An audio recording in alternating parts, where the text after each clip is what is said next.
వర్క్‌లో ప్రొఫెషనల్‌గా నో చెప్పడం ఎలా అనేది తెలుసుకుందాం. Welcome to day 24 of 100 days challenge. మనమందరూ కూడా వర్క్ అసైన్ చేసినప్పుడు చేసేస్తామని యెస్ అని చెప్తూ ఉంటాం కదా! బట్ సమ్ టైమ్స్ నో చెప్పడం కూడా రావాలి.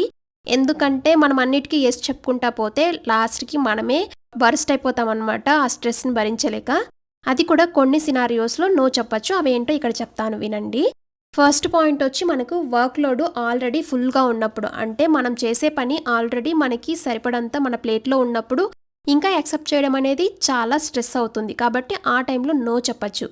ఇంకా సెకండ్ పాయింట్ వచ్చి మనకి డెడ్‌లైన్స్ చాలా దగ్గరలో ఉన్నప్పుడు, మనకి టైం సరిపోదనుకున్నప్పుడు డైరెక్ట్‌గా నో చెప్పకుండా ఇంకా ఇచ్చే టాస్క్ వచ్చి can we extend the deadline అని అడగొచ్చు పొలైట్‌గా అది కూడా.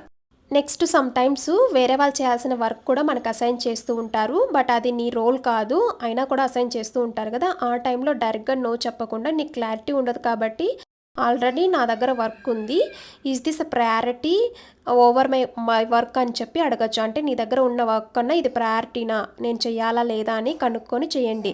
నెక్స్ట్ ఇంకొకసారి అయితే మనకి హెల్త్ అయితే డిస్టర్బ్ అవుతూ ఉంటాయి కదా! ఆ టైంలో మనము చాలా వర్క్ చేసి స్ట్రెస్ అయిపోయి ఉంటాము.